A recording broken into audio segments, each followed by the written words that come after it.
We bitch about everything in life, but we do nothing about it. Very few people do anything about it. I'm fat, I'm out of shape, all these fucking things. What the fuck are you doing about it?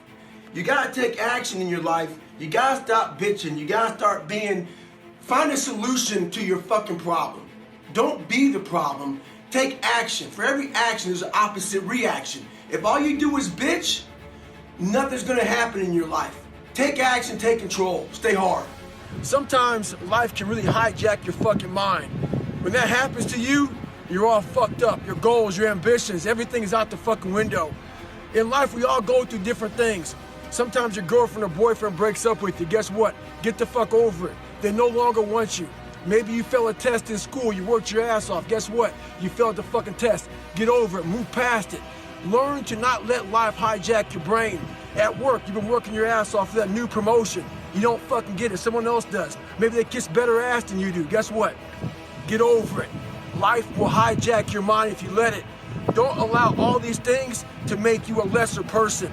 You must own your mind. Don't let life own yours. Get after it, stay hard. This is all about the quitting mind. So what's the quitting mind? So let's say it's day one of a job interview. We all know what that fucking shit feels like. You have your clothes laid out. You got your fucking food ready to go in the morning. You've been preparing for weeks and weeks and weeks. You show up and you bring your best self. You get the fucking job. Merry fucking Christmas. All right. After a couple months, you start showing up to work a little later. You don't look as good. Your clothes aren't fucking laid out. Your breakfast isn't ready. Your mind's getting softer. We do that shit with everything in life. When New Year's coming up, guess what? Don't have a fucking quitting mind.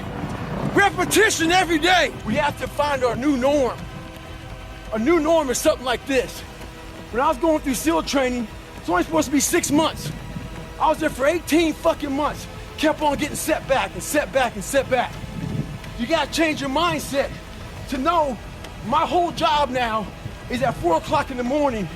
I get the shit kicked out of me for 18 months. You gotta create that new norm.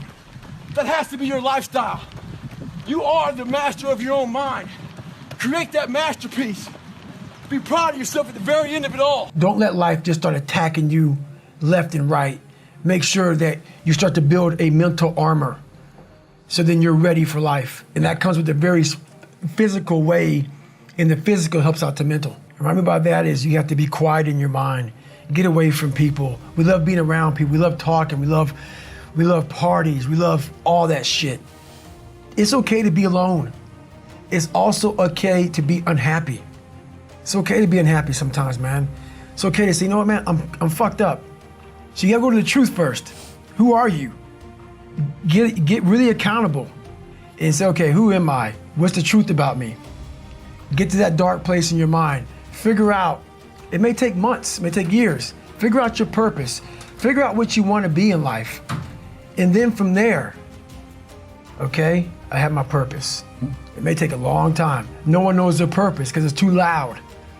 Find your purpose. From there, all right, you gotta start planning. People love the planning phase because it's very comfortable. Then from the planning phase, you gotta go to execution. So the execution phase will we all hate because that's where the real work begins, and that's when the failure happens, and the failure. So, but you know, that's kind of how you have. We live in a world that we want to be as comfortable as we can, and we wonder why we have no growth. We wonder why when the smallest thing in our life gets difficult, we wonder why we cower and we run away, because we are kind of living our whole life is set up that way. Our whole life is set up in the path of least resistance. We don't want to suffer. We don't want to feel discomfort. So the whole time we're living our lives in a very comfortable area. There's no growth in that. So for me, I realized that. The reason I became 297 pounds is because that was comfortable. What was very uncomfortable was running. What was very uncomfortable was being on a diet. What was very uncomfortable was trying to face things that I didn't want to face. And I also realized when I was really big, I had no growth. Why? Because I was living comfortable.